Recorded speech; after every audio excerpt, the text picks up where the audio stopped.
So when he left, I said, if you must go, I wish you triplets. He did call me later and he said, do you remember when you said that to me when I left?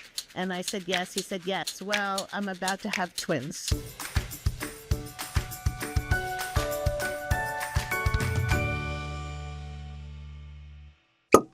Hello and welcome to Uncorking a Story. I'm your host, Mike Carlon, and today I'm excited to introduce you to Virginia DeLuca, author of the memoir, If You Must Go, I Wish You Triplets.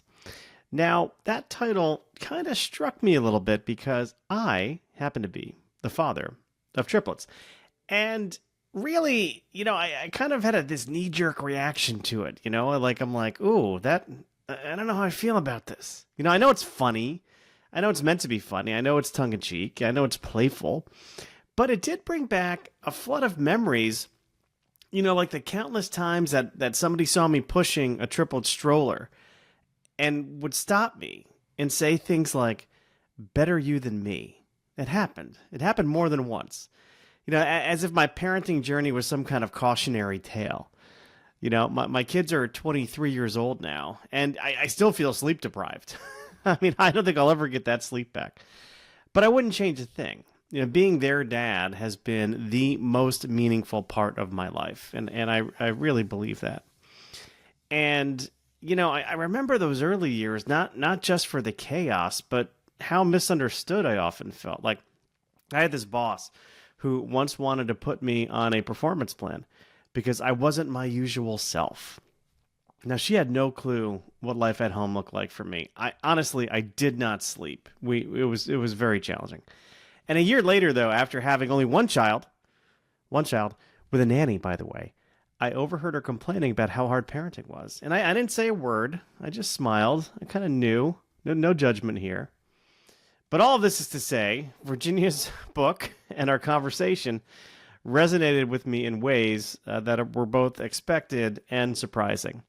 Her personal story is one of heartbreak, one of reinvention, and ultimately one of healing. And I think you'll get a lot out of our conversation. So without any further ado, here's my conversation with Virginia DeLuca.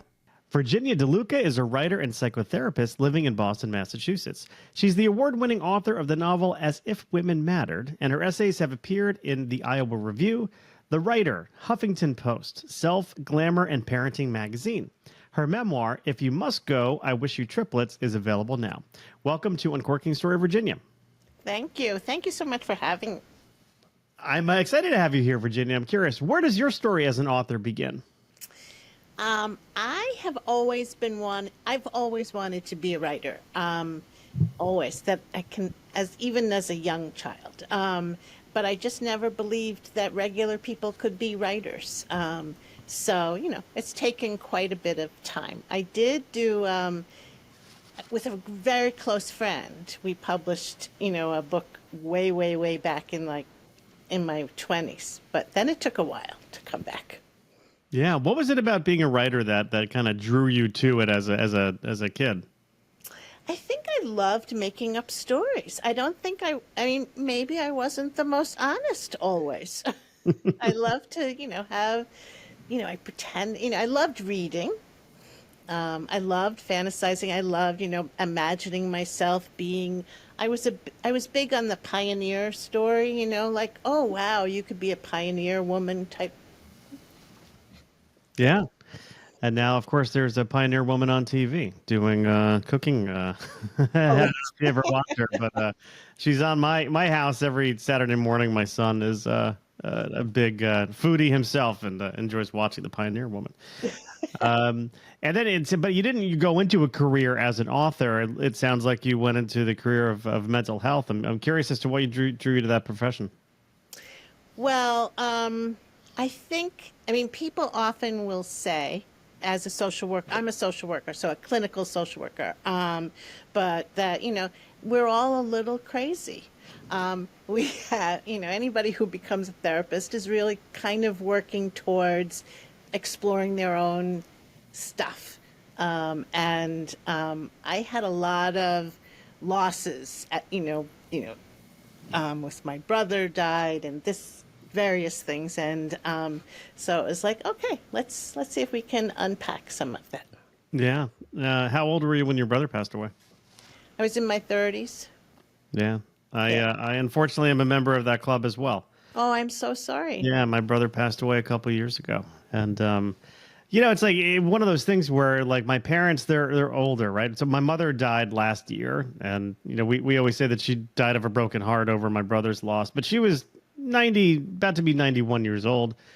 My father's 93, and it's one of those things where of course, you think, well, it's okay for them to die because they've lived a long life, and that's the natural course of events. And yes, it's very sad, but there's nothing like losing a sibling. It's Yeah.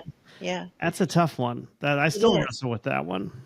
It's very, very tough. I mean, I definitely had this sense of missing so much of what I expected to have happen in my, older age, older years, like hanging out with the grandkids, doing family vacation, all that stuff, kind of poof, it's gone. It's gone. It's gone.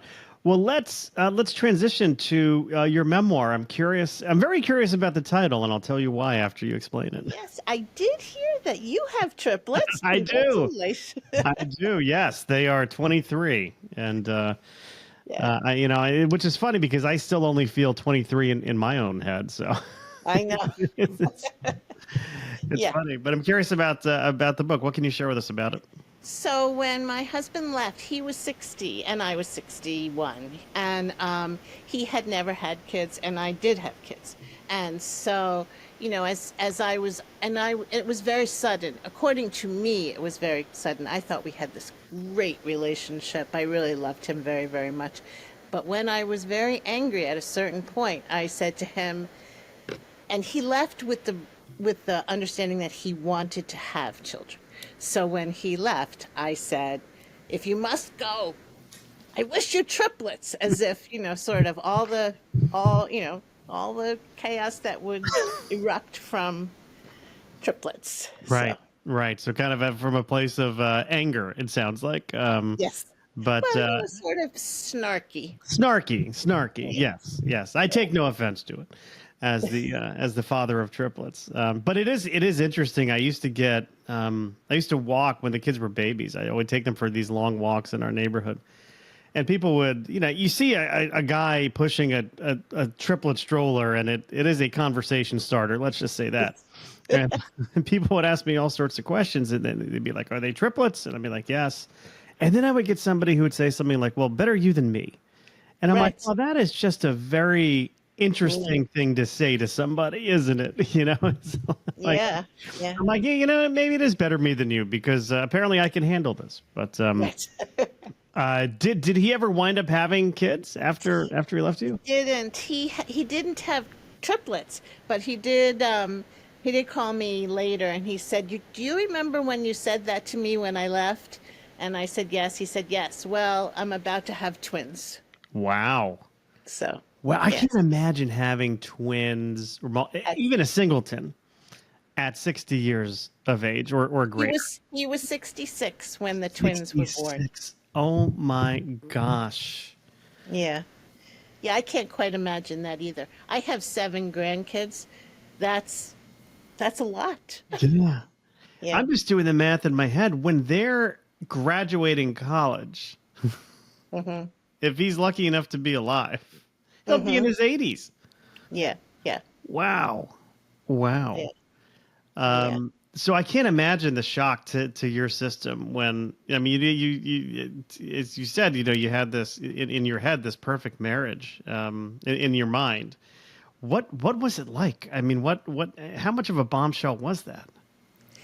It was a big. I mean, I was really shocked. The day before, we had just, or even that morning, we had this whole big conversation about, oh, we need to get a certain cable package so we could watch the Red Sox for the summer, and then, and then it happened. So, and I really spent a long time trying to figure out what happened. How could I miss? I mean, clearly he was unhappy. Yeah. And how could I miss that so dramatically? It wasn't like we fought. It wasn't, in my mind, we were good. And so clearly, so that really, it upended my whole sense of self, really, in a way. I'm a therapist. I'm supposed to understand people. Right. Yeah. Right. Um, so tell me about like making the decision to write a memoir about, yeah, about your life, obviously, but about this specific experience. And, in any ways, was it difficult to kind of revisit this? Was it healing? Was it part of a healing process? I'm curious as to what the process was like. So I have, I basically literally, he left. He literally walked out the door. I opened up my computer and I titled the Perry leaving. And I just started typing because the only way I could understand what it was that I was feeling, I was in shock. Um, and I kept saying, what does this mean? What's happening? So I kept every text. I transcribed every phone call. It was like, I don't understand any of it, but I'm writing it down. And then maybe later will understand this. Um, and so I had, hundreds of pages about it.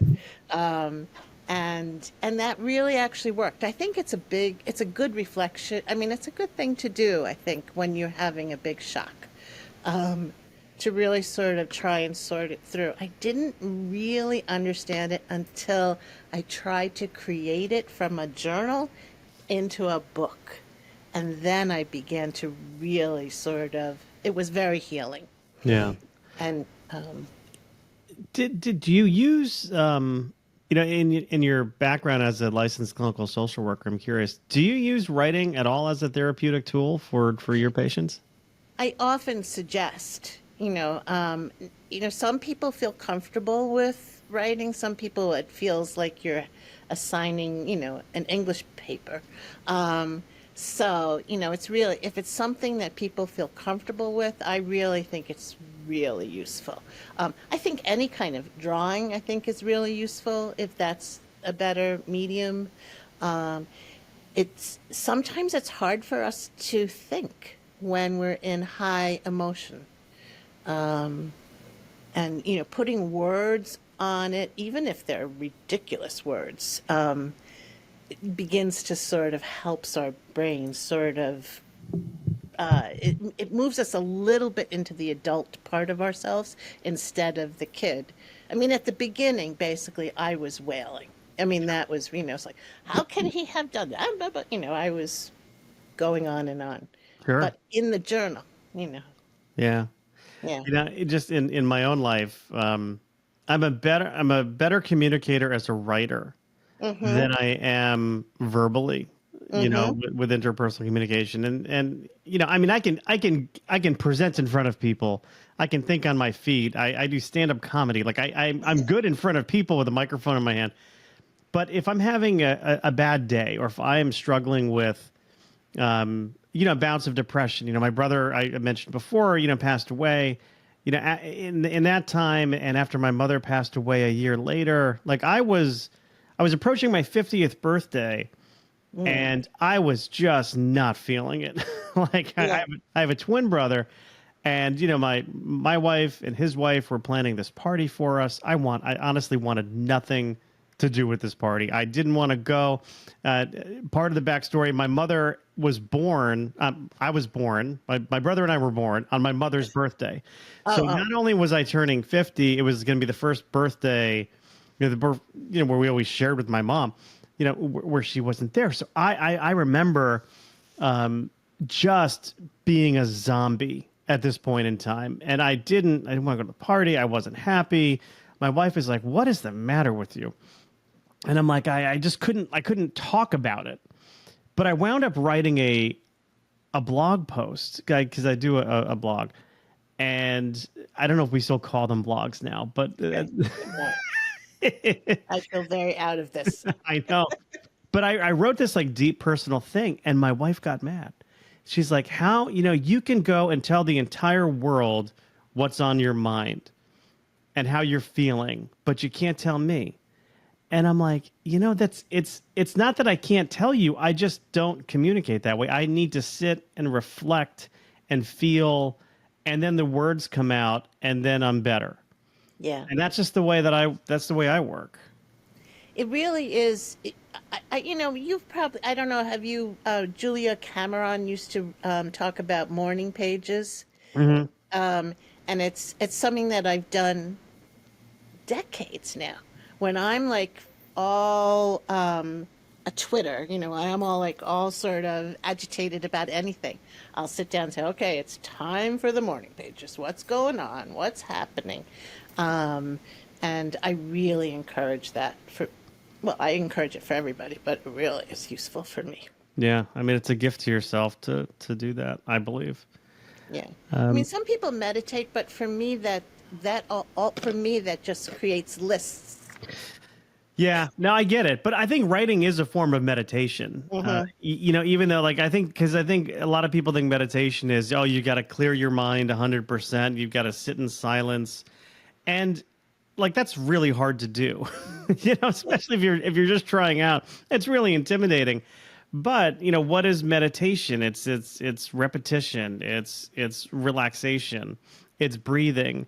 And I find that if I'm really hitting flow in writing, it serves the same purpose as meditation. And then Yes. then the words come and you don't know where they're coming from sometimes, which I think Yeah. is both freaky and cool at the same time. Right. That's right. Yeah. I'm curious. I'm sure you had a lot of anger towards your ex-husband, and of course, you're writing a memoir. But I'm wondering, like, when you're going through it, were you tempted to make this like a gotcha or like a hit piece on him, or did you take a different angle? I'm curious about that. I really did not want it to be, um, I really didn't want to be a gotcha. Hmm. I think I really felt very strongly. My parents had gotten divorced whenever my mother was, I think, 50 or something like that. And I remember saying, I am not going to be bitter. I am not going to be bitter. And so I didn't want to, but you can't just deny certain feelings, right? So it was really sort of, well, what is this all about? And, I really believed in that he was really a loving man. And I think he is. And I think he was struggling with something that, he was unable to communicate with about something. Um, and I don't think I don't think he set out to make me miserable, obviously. I think he was just trying to do his own life. Yeah. And he didn't, obviously he didn't want to go without having kids. I mean, that was very important to him, obviously, because he did. Yeah. He Yeah. did.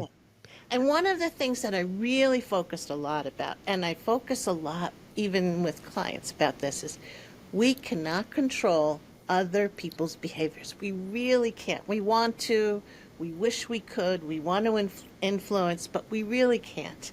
But we can control how we respond. Um, and that was really sort of, I got a lot of joy in this marriage. I did not want to lose that joy, you know. Yeah. That's such an important distinction that Hmm. we can't control other people's behaviors. We can't control other people's emotions.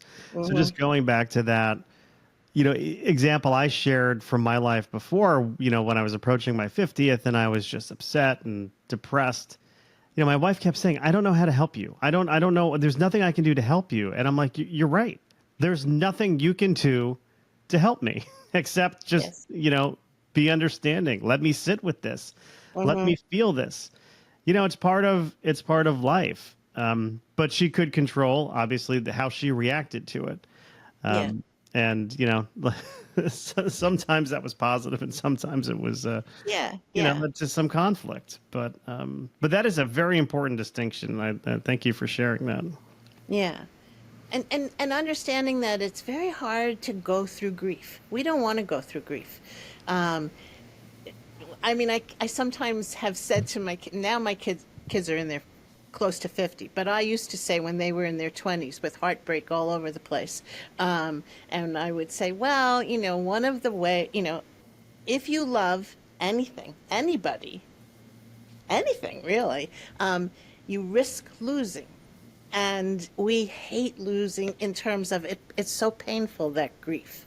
And we'll do almost anything to avoid that pain. Um, and the only way, though, to really avoid pain is not to love. But you can't, that's too hard a way to live. Yeah. So, so I think that's part, all love is risky.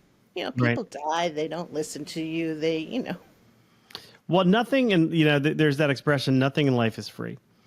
hmm And grief is the cost of love, hmm oftentimes, because you're right. If you do love something, nothing lasts forever. So you're going to experience it, but you can control your sort of reactions to that grief and how you think about grief. Like for me, it was, and I still do have days where I don't want to get out of bed, or days where I just want to just take a long nap in the afternoon, and days where I just feel sad and down and I'm not my typical jovial self, which I think was one of the bigger problems. Is I was generally a very happy person, and hmm all this stuff comes in a short period of time, and it does, it throws people when you're not who you typically are.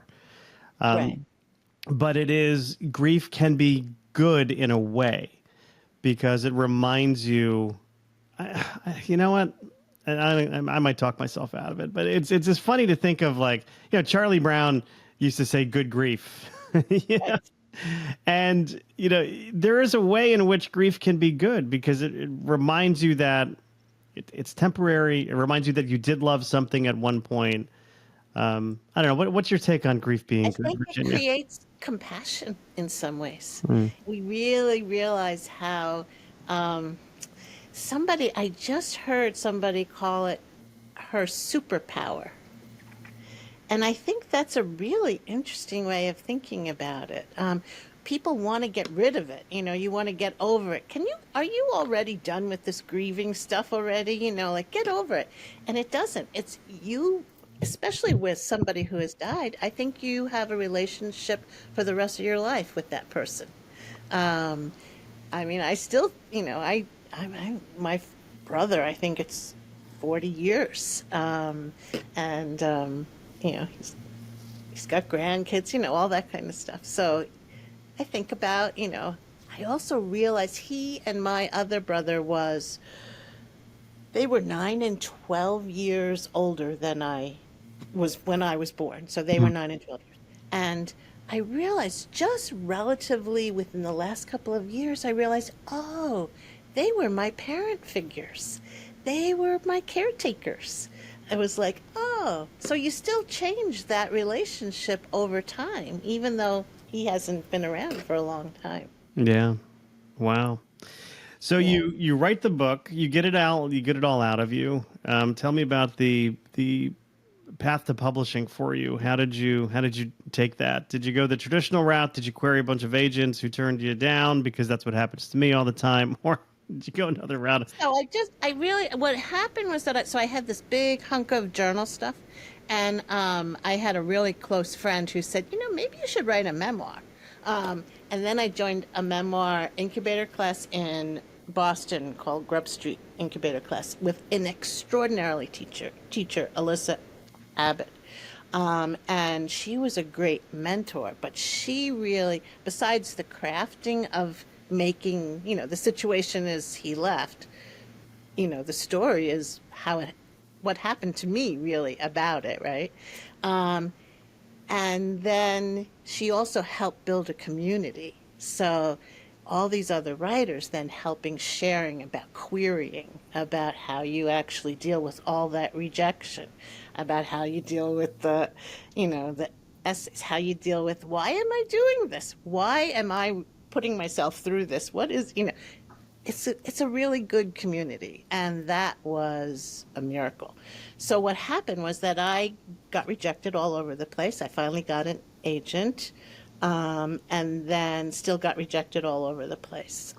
They kept saying, "I'm not sure that this is relevant," was a big thing, and and then I went for the apprentice press, Loyola University, is a student-run press, and it doesn't actually require an agent. For anybody listening, you should know this. and and it's run by Kevin Addix, who's the professor, and they do it all. It means though that you need to. I hired people to help edit it, to make sure all that kind of stuff. Sure. And it was really a lot of fun. Yeah, talk about grief. Being told that your memoir is not relevant. It's almost a way of saying this pain that I experienced is not relevant. Not relevant to who? It's relevant to me. Right. And I'm sure there's other people. It never ceases to amaze me what is written in rejection letters. Yeah. You wonder half the time if anyone took the time to read the entire manuscript. But right. And then it's been kind of fun. Slightly, there's a certain element of, oh my God, I'm going to be sick to my stomach. And then it's fun. And then it goes back and forth like that. So. Yeah. Well, then, once it's out there, you got to do all the publicity for it, which is a full-time job in and of itself, I'm sure. And you got to wind up talking to jokers like me every now and then. No, this is fun. How do you find the publicity side of things? 'Cause I know sometimes authors struggle with that. My biggest difficulty is that I blame this as my age, but I know many people who are my age who are really good at this. But it's like I have a really hard time. I have to get a photo that goes from my computer to the Instagram, then has to have a caption. This probably should take somebody 2 minutes. It takes me like an hour and a half. It's that kind of stuff. That's what makes me nuts. So, I'm learning, but it's a steep learning curve. Sure. Yeah. That's what grandchildren are for, though. Can't you just hire one of those to do your social media, Virginia? Right. That would be nice. I keep telling my kids, I have, 3 23-year-olds. 2 of them are very adept at social media. One of them, it's part of his job description for his employer. I'm like, can you just do my social media for me? Because, Yes. I don't want to do it anymore. Like, I'm not great at it. Yeah. Every now and then I post a video that does very well, but, I'm like, can you just do it? And then he tells me what I'm doing wrong. I'm like, Right. great. Just can you just do it right for me? He's like, Right. I don't have any time. Totally. Yeah.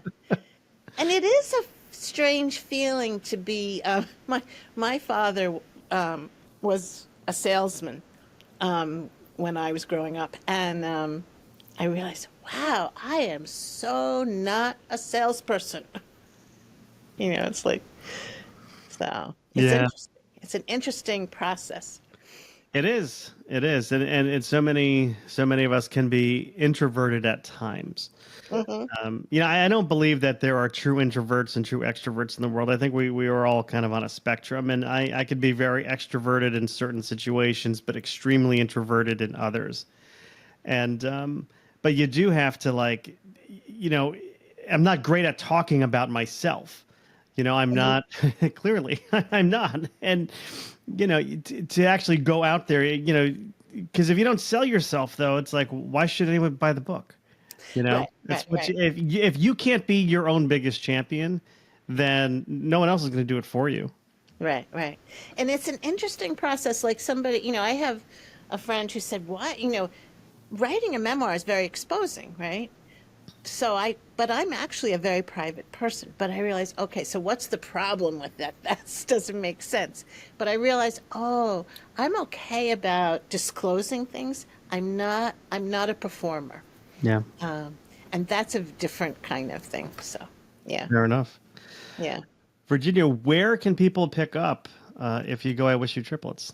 So it's on any of the major outlet, online places, and bookshop also is there. Any major bookstore, it's there. It's out there. It's out there. And do you, we were talking about social media before, but do you have any social media that you're active on that you can share if people want to follow you? Sure. I'm on Facebook. It's just Virginia DeLuca, author. I think that's also the Instagram handle, or whatever that's one is called. That's pretty much those two. And I have a website, virginiadeluca.com. All right. I'll be sure to put the links to all of that, as well as links to your books, in our show notes so people could easily find those just by tapping on their little phone device, if that's what you're listening on. And Virginia, I'll say thank you so much for stopping by Uncorking a Story and letting me uncork yours. Yeah, thank you. Good luck.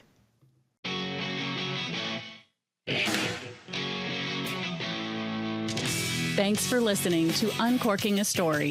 If you'd like more information about today's guest or to find out more about Mike, go to uncorkingastory.com. If you enjoyed the show, please subscribe, rate, and review us at Apple Podcasts, Spotify, or wherever you get your podcasts. Tune in every week to hear Mike Carlon uncork a new story.